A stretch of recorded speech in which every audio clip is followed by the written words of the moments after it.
ଏକ ଅଜବ ଗାଁ। ଏହି କାହାଣୀ ଗୋଟିଏ ଛୋଟ ଗାଁ ସତ୍ୟପୁର ନାମକ ଜାଗାରେ ଆରମ୍ଭ ହୁଏ।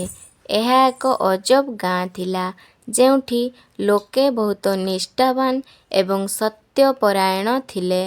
ଏଠି କୌଣସି ଭୁଲ କାମ କରିଲେ ତାହାର ଶୀଘ୍ର ଫଳ ମିଳୁଥିଲା। ଏକ ଅଜବ ଘଟଣା। ଏକ ଦିନ ଗାଁର ଚୋର ଭୁଲା ରାତିରେ ଗାଁର ସରପଞ୍ଚଙ୍କ ଘରେ ଚୋରି କରିବାକୁ ଗଲା।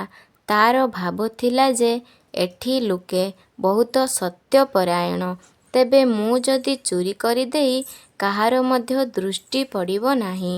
ଭୁଲା ଦ୍ୱାର ଭାଙ୍ଗି ଘର ଭିତରକୁ ପଶିଲା, କିନ୍ତୁ ଯେତେବେଳେ ସେ ହାତ ଦିଆଇ ତୁଣ୍ଡି ଏଠି ଥିବା ସୁନା ନେବାକୁ ଗଲା, ତାର ହାତ ଅଚାନକ ପଥର ହୋଇଗଲା। ସେ ଚିତ୍କାର କରିବାକୁ ଚାହିଁଲେ, କିନ୍ତୁ କୌଣସି ଧ୍ୱନି ମଧ୍ୟ ବାହାରିଲା ନାହିଁ।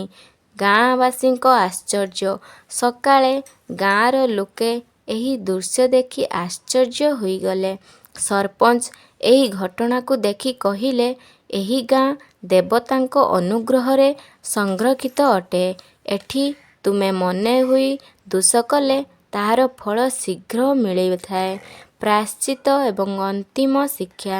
ଭୁଲା ସତ୍ୟ ସ୍ୱୀକାର କଲା ଏବଂ ଗାଁର ଦେବାଳୟରେ ପ୍ରାୟଶ୍ଚିତ କଲା। ତାର ହାତ ପୁଣି ସାଧାରଣ ହୋଇଗଲା। ସେ ସେହି ଦିନରୁ ଆଉ କଦାପି ଚୋରି କଲା ନାହିଁ ଏବଂ ଗାଁର ଉନ୍ନତିରେ ଅଂଶ ନେଲା। ପ୍ରାୟଶ୍ଚିତ ଏବଂ ପୁନର୍ଜନ୍ମ। ଭୁଲା ଏହି ଘଟଣା ପରେ ଚୋରି ଛାଡ଼ିଦେଲା ଏବଂ ଏକ ନୂଆ ଜୀବନ ଆରମ୍ଭ କଲା। ତାର ଅନୁଭବ ଗାଁର ଲୋକଙ୍କ ମାନସିକତାକୁ ବଦଳାଇ ଦେଲା। ଏଠି ଲୋକେ କେବଳ ଭଲ କାମ କଲେ ଭଲ ଫଳ ମିଳିବ ବୋଲି ବିଶ୍ୱାସ କରୁଥିଲେ, କିନ୍ତୁ ଏବେ ସେମାନେ ବୁଝିଲେ ଯେ ନାହିଁ, ମନ ଏବଂ ଭିତରେ ପରିବର୍ତ୍ତନ ଆଣିବା ଅତ୍ୟନ୍ତ ଜରୁରୀ। ଏକ ଅଜବ ଗୋଷ୍ଠୀ ଆସିଲା। ଏକ ଦିନ ଏହି ଗାଁକୁ ଅଞ୍ଚଳ ଭିତରୁ ଗୋଟିଏ ଅଜବ ଗୋଷ୍ଠୀ ଆସିଲା। ସେମାନେ ମନ ପରିବର୍ତ୍ତନ ଏବଂ ଆତ୍ମଶୋଧନ ବିଷୟରେ ଲୋକଙ୍କୁ ଶିକ୍ଷା ଦେଉଥିଲେ। ଏହି ଗୋଷ୍ଠୀର ମୁଖ୍ୟ ବ୍ୟକ୍ତି ଏକ ବୁଦ୍ଧିମାନ ନାଥ ସନ୍ଥ ଥିଲେ। ତାର ନାମ ଗୁରୁଦେବ ଅନ୍ତର୍ଦୃଷ୍ଟି। ଗୁରୁଦେବଙ୍କ ପରୀକ୍ଷା। ଗୁରୁଦେବ ଗାଁ ଭିତରେ ଏକ ଅଜବ ପରୀକ୍ଷା କଲେ। ସେ ଗାଁର ଲୋକଙ୍କୁ ପଚାରିଲେ, ଯେଉଁଠି ଏମିତି ଏକ ଶକ୍ତି ଅଛି ଯେ ମନୁଷ୍ୟ ଭୁଲ କଲେ ତାହାର ତୁରନ୍ତ ଫଳ ମିଳିଥାଏ, ତାହା ଏକ ଅଭିଶାପ ନା ଆଶୀର୍ବାଦ? ଗାଁର ଲୋକ ଭାବିଗଲେ, କିଏ କହିଲେ ଏହା ଆଶୀର୍ବାଦ, ଆଉ କିଏ କହିଲେ ନାହିଁ ଏହା ଅଭିଶାପ।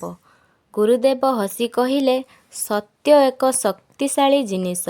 ଯଦି ଏହା ଆଶୀର୍ବାଦ ହୋଇଥାଏ, ତେବେ ଏହା ଭଲ କାମକୁ ଉତ୍ସାହିତ କରିବ। ଯଦି ଏହା ଅଭିଶାପ ହୋଇଥାଏ, ତେବେ ଲୋକମାନେ ଭୟରେ ଜୀବନଯାପନ କରିବେ।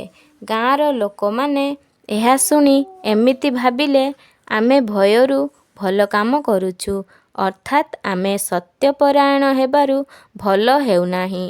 ଏହା ଥିଲା ଏକ ଅଭିଶାପ। ଏବେ ଆମେ ଏହାକୁ ଆଶୀର୍ବାଦରେ ପରିଣତ କରିବାକୁ ହେବ। ଗାଁର ପରିବର୍ତ୍ତନ। ଗୁରୁଦେବଙ୍କ ଉପଦେଶ ଶୁଣି ଗାଁର ଲୋକମାନେ ଏକ ନୂଆ ପଥ ନେବାକୁ ଠିକ୍ କଲେ। ସେମାନେ ଏବେ ଭୟ ନୁହେଁ, ଜ୍ଞାନ ଏବଂ ଆତ୍ମଶୋଧନ ଦ୍ୱାରା ସତ୍ୟର ଅନୁସରଣ କରିବାକୁ ଲାଗିଲେ। ସତ୍ୟପୁର ଏବେ ଭୟରହିତ ଏକ ଗାଁ ହୋଇଗଲା, ଯେଉଁଠି ଲୋକମାନେ ମନରୁ ସତ୍ୟପରାୟଣ ହେଲେ ଏବଂ ଭୟ ନୁହେଁ, ଜ୍ଞାନ ଏବଂ ଆତ୍ମଶୋଧନ ଦ୍ୱାରା ଜୀବନ ଗଢ଼ିନେଲେ। ଗାଁରେ ଗୁରୁଦେବଙ୍କ ଉପଦେଶ ପରେ ଏକ ନୂଆ ପରିବର୍ତ୍ତନ ଆସିଲା। ଲୋକେ ସତ୍ୟର ଭୟରେ ନୁହେଁ ଏବଂ ନିଜ ମନରୁ ଏବଂ ଅନୁଭବରୁ ଭଲ କାମ କରିବାର ଚେଷ୍ଟା କରିଲେ। ଏହା ଦେଖି ସରପଞ୍ଚ ତଥା ଗାଁର ବୃଦ୍ଧମାନେ ଖୁସି ହେଲେ। ଏକ ଅଜବ ଅତିଥି। ଏକ ଦିନ ଏହି ଗାଁରେ ଏକ ଅଜବ ଅତିଥି ଆସିଲେ। ଏକ ବୃଦ୍ଧ ସନ୍ଥ ଯାହାଙ୍କ ନାମ ସଂସାର ସନ୍ଥ। ସେ ଦୂରରୁ ଆସିଥିଲେ ଏବଂ ଗାଁର ପରିବର୍ତ୍ତନ ବିଷୟରେ ଶୁଣିଥିଲେ। ଅଗ୍ରଗତି ଦେଖି ତାର ମନ ଖୁସି ହେଲା, କିନ୍ତୁ ଏକ ଗୁପ୍ତ ଭୀତି ସେ ଅନୁଭବ କଲେ। ସଂସାର ସନ୍ଥଙ୍କ ଚେତାବନୀ। ସଂସାର ସନ୍ଥ ଗାଁର ଲୋକଙ୍କୁ ଏକ ଅଜବ ଉପଦେଶ ଦେଲେ। ତୁମେ ଭଲ କାମ କରୁଛ, କିନ୍ତୁ ଏକ ବଡ଼ ବିପଦ ଆସିବାକୁ ଯାଉଛି।